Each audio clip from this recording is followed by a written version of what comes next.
Bagi anak-anak semua, semoga hari ini masih dalam keadaan sehat selalu. Pada pagi hari ini, marilah kita awali kegiatan kita dengan berdoa bersama sebelum kita memulai pembelajaran kita hari ini. Marilah kita ambil sikap berdoa. Dalam nama Bapa dan Putra dan Roh Kudus. Amin. Ya Tuhan, terima kasih atas segala penyertaan-Mu kepada kami, sehingga kami masih Engkau beri kesempatan untuk mengikuti pembelajaran pada hari ini. Ya Tuhan, kiranya Engkau selalu mendampingi kami selalu. Semoga kami dapat mengikuti pelajaran ini dengan sebaik-baiknya. Ini semua kami haturkan kepadamu ya Tuhan, karena Engkau yang kami puji kini dan sepanjang masa. Amin. Santo Fransiskus Asisi, doakanlah kami. Ibu Rosa Debi, doakanlah kami. Amin. Dalam nama Bapa dan Putra dan Roh Kudus. Amin. Oke, kita masuk materi kedua dari KD 3.3, yaitu mengembangkan budaya kehidupan. Saya akan awali dengan mengajak kalian semua untuk menyadari bahwa hidup itu anugerah dari Allah. Maka dari itu, kehidupan yang kita miliki ini sangat berharga sekali. Kesadaran bahwa hidup sangat berharga ini mendorong manusia untuk senantiasa berusaha membela dan mempertahankan kehidupan. Saya memberi contoh. Saat-saat ini kita sedang mengalami masa pandemi. Saya yakin tidak ada orang yang ingin terkena virus corona ini. Maka berbagai macam cara mereka atau manusia lakukan untuk mempertahankan kesehatannya. Bahkan di rumah sakit itu penuh sekali. Dan kita juga tidak jarang menemui di beberapa tempat yang jaraknya belum terlalu jauh, itu ada beberapa rumah sakit yang berdekatan. Hal ini menunjukkan bahwa manusia ini sangat peduli sekali terhadap kehidupannya, khususnya kesehatannya.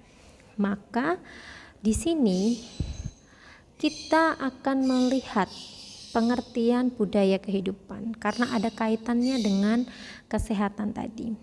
Budaya kehidupan itu dapat diartikan sebagai sebuah kebiasaan yang menghargai dan menjunjung tinggi nilai-nilai kehidupan. Seperti yang tadi saya jelaskan, salah satunya adalah menjaga kesehatan diri. Itu adalah satu cara untuk menjunjung tinggi nilai kehidupan. Nah, di sini selain budaya kehidupan, ada juga budaya kematian. Nah, budaya kematian ini kebalikannya dari budaya kehidupan. Yang jelas, budaya kematian ini sama sekali tidak menghargai ataupun menjunjung tinggi nilai-nilai kehidupan. Maka sekarang kita lihat contoh-contoh budaya kematian itu apa saja. Yang pertama, pembunuhan. Pembunuhan ini ada banyak. Saya beri contoh, yang pertama ada mutilasi. Kalau dilihat dari gambar, mutilasi atau mungkin kalian juga sudah ada yang tahu bahwa mutilasi adalah tindakan membunuh yang sampai memotong-motong bagian tubuh sang korban. Hal ini sangat tidak manusiawi sekali karena memang manusia ini disamakan dengan hewan yang dipotong-potong. Ada contoh berikutnya masih terkait dengan pembunuhan, yaitu aborsi. Kalau kalian pernah mendengar, aborsi itu adalah tindakan pengguguran kandungan. Kalau yang saya tunjukkan di dalam gambar, yang jelas tindakan ini itu sama sekali menyalahi atau tidak menjunjung tinggi nilai-nilai kehidupan, apalagi di sini baru awal kehidupan. Ya, biasanya memang ini dilakukan oleh para remaja atau anak muda yang melakukan hubungan seks di luar nikah, lalu tidak menginginkan adanya kehamilan ini. Maka tindakan aborsi ini dilakukan. Ada contoh berikutnya masih tentang pembunuhan, yaitu euthanasia. Mungkin kalian baru mendengar. Apa sih eutanasia itu? Eutanasia itu adalah tindakan mengakhiri dengan sengaja kehidupan makhluk, baik orang maupun hewan peliharaan yang sakit keras atau sakit berat, atau karena ada luka parah, dengan kematian yang tenang dan mudah. Jadi sebenarnya kalau dilihat dari gambar ini sama saja, walaupun memang tujuannya itu untuk mempermudah kematian seseorang, tetapi sama saja hal ini menyalahi, kalau di dalam gereja Katolik, menyalahi kodrat Allah. Kalau memang manusia itu belum waktunya meninggal, walaupun sudah menggunakan alat atau sudah menghabiskan dana banyak, lalu kalau kamu perhatikan dalam gambar yang pertama itu, di dalam infusnya disuntikkan mungkin zat-zat yang mengakibatkan dia mati. Jadi sebenarnya belum waktunya mati, tetapi karena mungkin pihak keluarga kasihan dengan sakitnya, atau mungkin pihak keluarga sudah tidak punya biaya lagi untuk melanjutkan pengobatannya, akhirnya melakukan ini. Hal ini pun ditentang atau termasuk pembunuhan. Ada contoh berikutnya, yaitu tawuran. Jadi tawuran ini biasanya memang dilakukan oleh dua buah kelompok yang berbeda. Nah, kalau saya beri contoh di sini kan ada gambar-gambar pelajar, tawuran antar pelajar. Kalian bisa lihat dalam gambar itu ya, ada yang membawa golok, celurit, lalu pentungan, ada yang batu. Bayangkan saja kalau itu kena baik salah satu bagian tubuh seseorang, pastinya dia akan mengalami luka berat bahkan sampai dengan mati sekalipun. Kalau kamu lihat di gambar yang paling bawah, itu kan satu orang dikeroyok oleh 5 orang. Dan bagaimana mereka memperlakukan manusia ini seperti hewan atau bukan manusia. Nah, jadi tawuran ini itu termasuk budaya kematian karena memang bisa mengakibatkan pembunuhan atau terbunuhnya nyawa seseorang. Ada contoh lagi masih tentang pembunuhan, yaitu perang. Memang perang ini di mana-mana itu sebenarnya dilarang, tetapi pada kenyataannya masih saja terjadi di dunia ini. Kalau kalian lihat di situ,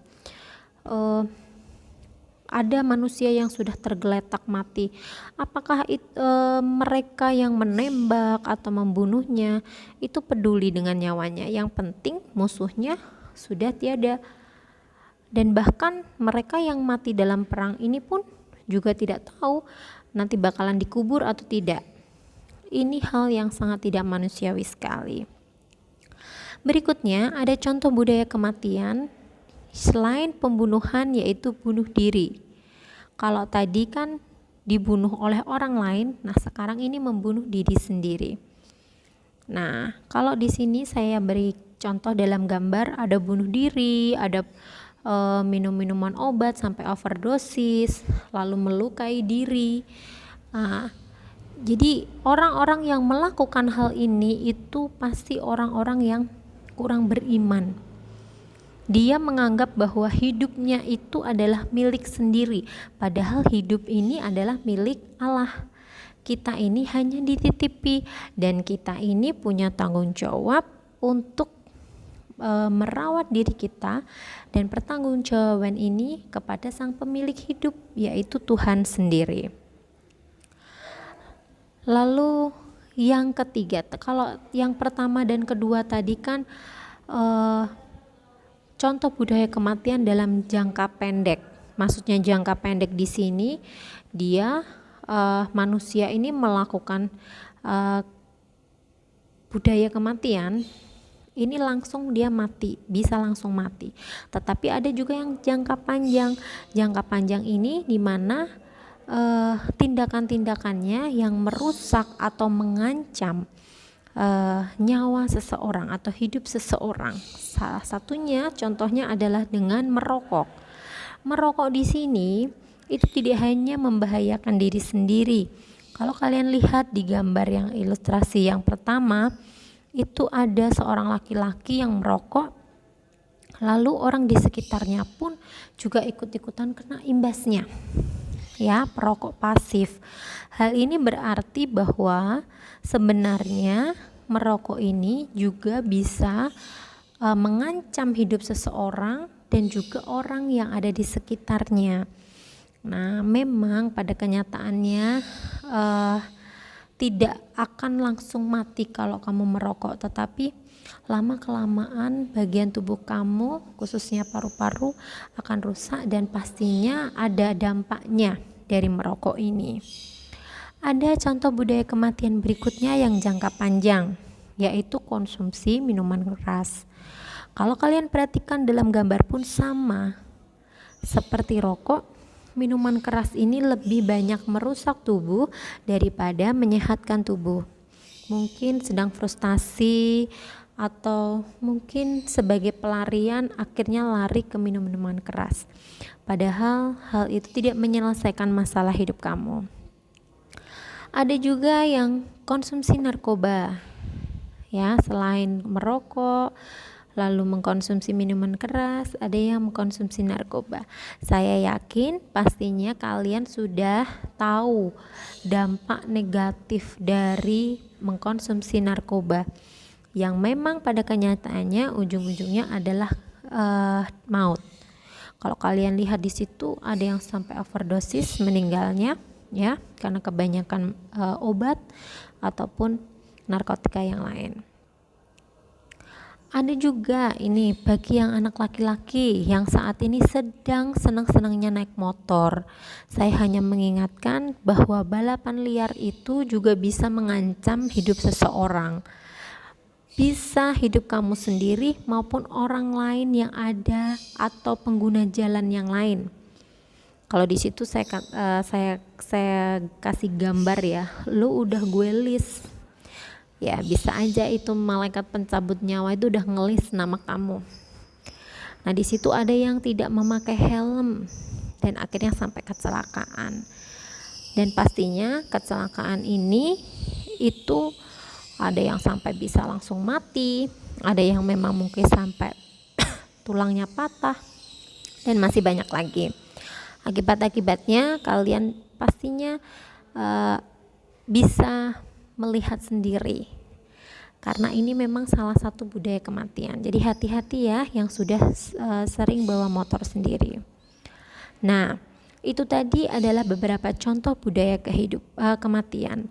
Sekarang kita melihat perintah Allah. Nah, budaya kematian-kematian yang saya sebutkan tadi itu sangat bertentangan dan melanggar perintah Allah kelima, yaitu jangan membunuh. Dari 10 perintah Allah ini, budaya kematian itu melanggar perintah Allah kelima. Nah, perintah Allah tersebut menegaskan bahwa kehidupan manusia itu harus dihormati dan tidak dapat dikorbankan untuk kepentingan apapun dan siapapun. Dalam artian di sini ada yang dijadikan tumbal lah, ada yang dijadikan korban lah, tidak. Ya, jadi harus kehidupan manusia ini harus dihormati walaupun manusia ini masih dalam berbentuk embrio yang kecil tadi, seperti kehidupan saat di dalam kandungan, ya. Lalu di sini saya akan mengajak kamu belajar dari Ibu Teresa. Apa sih yang dilakukan Ibu Teresa yang minggu lalu sudah pernah saya bahas juga terkait apa yang dilakukan Ibu Teresa saat dia menjunjung tinggi martabat manusia. Yang jelas, Ibu Teresa ini tergerak oleh rasa belas kasihan. Sampai akhirnya dia itu tidak tega melihat kehidupan manusia yang sengsara, yang tersiksa. Apa yang sudah dilakukannya? Ini hanya beberapa saja ya yang saya sebutkan. Saat ada di lingkungan kumuh, Bunda Teresa ini membuka sekolah untuk anak-anak di sekitar situ. Sampai juga ada yang dia lakukan menyewa sebuah ruangan untuk merawat mereka yang sekarat. Sekarat di sini maksudnya yang hampir meninggal. Bahkan mereka ini sampai sudah ditolak-tolak oleh rumah sakit, tapi oleh Mother Teresa ini, oleh Ibu Teresa ini diterima dan dirawat. Yang seperti saya katakan minggu lalu, sehingga tidak ada orang yang meninggal itu sampai ada yang di pinggir jalan atau tidak terawat, tidak terurus. Lalu juga namanya penderita AIDS ya, pastinya akan terkucilkan. Nah, di sini Mother Teresa juga membangun rumah bagi penderita AIDS secara khusus. Nah, di sini apa yang sudah Ibu Teresa lakukan itu adalah hal-hal yang menjunjung tinggi nilai kehidupan khususnya manusia. Akhirnya saat ini Mother Teresa ini sudah dijadikan santa dalam gereja Katolik karena selama kehidupannya itu selalu baik adanya apa yang dilakukan. Waktu dia hidup pun dia mendapatkan Nobel Perdamaian. Dan akhirnya dalam gereja Katolik setelah meninggal, karena memang terbukti dan tercatat hidupnya selalu terarah kepada Tuhan, akhirnya dijadikan sebagai Santa Teresa. Berikutnya kita belajar dari Yesus. Apa yang dilakukan Yesus khususnya dalam menjunjung tinggi martabat manusia. Jadi banyak hal yang sudah Yesus lakukan untuk menunjukkan bahwa martabat manusia itu wajib dijunjung tinggi. Nah, ini saya hanya memberi beberapa contoh saja. Yang jelas Yesus sudah menyembuhkan banyak orang, membangkitkan orang yang mati. Lalu di sini ada dalam kisah Matius 9 bab 18 ayat 26, Yesus itu membangkitkan anak kepala rumah ibadat. Jadi anak kepala rumah ibadat ini datang kepada Yesus sampai menyembah-nyembah, meminta bahwa Yesus harus membangkitkan anaknya. Nah, sebelum itu ada seorang wanita perempuan yang sakit pendarahan selama 12 tahun itu juga datang kepada Yesus. Dan dia mengatakan, perempuan ini mengatakan bahwa hanya dengan menjamah jubahmu saja pasti aku akan sembuh. Lalu Yesus mengatakan bahwa imanmu menyelamatkanmu. Dan setelah itu juga wanita ini sembuh dari pendarahannya. Setelah menyembuhkan penyakit perempuan yang sakit pendarahan itu, Yesus pergi ke rumah kepala rumah ibadat. Di sana sudah ada prosesi bahwa si anaknya ini sudah meninggal. Lalu Yesus mengatakan bahwa anak ini tidak meninggal tetapi hanya tidur. Dan saat itu juga beberapa orang menertawakan Yesus. Nah, setelah dijamah, akhirnya memang anak itu bangkit lagi. Nah, ini kembali lagi ke iman. Lalu ada juga kisah Yesus menyembuhkan orang pada hari Sabat. Dalam adat bangsa Yahudi, hari Sabat itu ya manusia itu dilarang melakukan kegiatan apapun karena memang hari untuk Tuhan. Nah, di sini Yesus saat itu ya dalam kisah Matius bab 12 ayat 9 sampai 15a, Yesus ini dijebak oleh orang Farisi. Jadi di situ kan ada orang yang salah satu orang yang sakit tangannya, salah satu. Jadi kayak lumpuh satu. Lalu Yesus ditanya, apakah boleh Tuhan menyembuhkan orang di hari Sabat? Salah satu orang Farisi bertanya seperti itu. Lalu Yesus memberi perumpamaan, apakah di antara kalian jika pada hari Sabat ini ada domba kalian yang jatuh ke lubang, ya, apakah kalian diam saja? Pastinya kalian akan menolongkan domba yang terjatuh itu. Nah, manusia ini lebih tinggi martabatnya dibandingkan domba. Nah, alangkah baiknya ya saat apapun ya kalau ada orang yang sakit ya harusnya kita sembuhkan, kita tolong. Maka Yesus di situ meminta untuk orang yang sakit tangannya tadi mengulurkan tangannya dan akhirnya Yesus menyembuhkan orang itu. Jadi Dari sini kita melihat bahwa tidak pandang bulu, tidak pandang itu hari apa, Yesus mencoba untuk menghargai kehidupan di sekitarnya. Nah, sekarang kita masuk ke budaya kehidupan.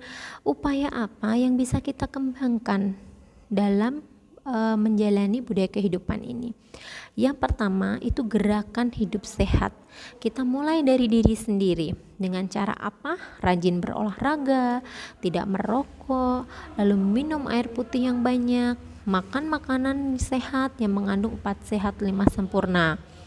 Lalu ada cara yang kedua, upaya yang kedua adalah gerakan pro-life. Gerakan pro-life ini bisa dengan cara menyebarluaskan atau memperingatkan bahaya-bahaya aborsi, lalu penggunaan narkoba itu bahayanya apa, bahaya merokok itu apa. Lalu kalian juga bisa menjadi duta anti narkoba, itu gerakan pro-life. Lalu pelayanan kesehatan masyarakat.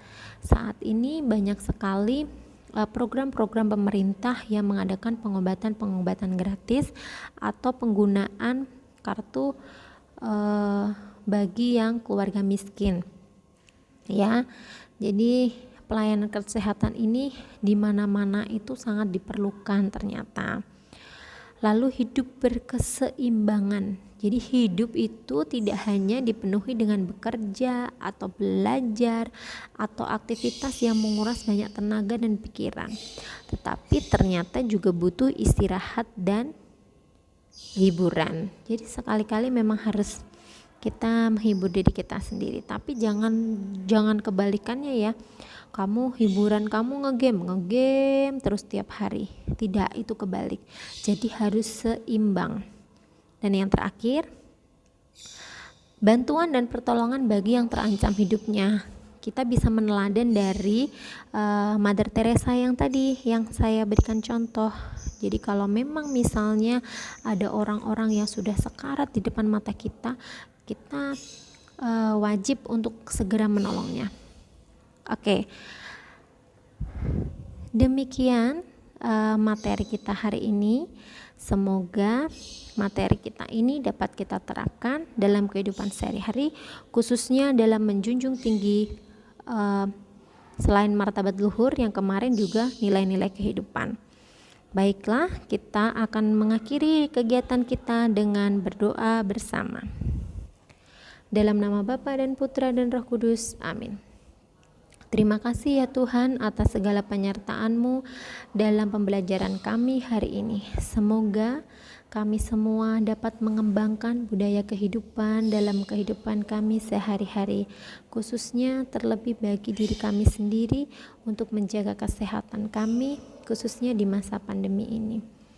Ya Tuhan, biarlah kami juga untuk menjaga lingkungan sekitar kami dan peduli terhadap lingkungan sekitar kami, supaya orang-orang di sekitar kami pun juga dapat hidup sehat dan dapat melakukan aktivitasnya untuk memuji dan memuliakan nama-Mu.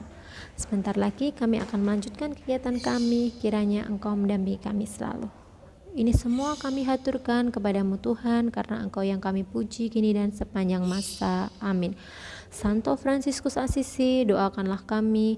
Ibu Rosa Debi, doakanlah kami. Amin. Dalam nama Bapa dan Putra dan Roh Kudus. Amin. Sampai jumpa minggu depan ya. Dadah.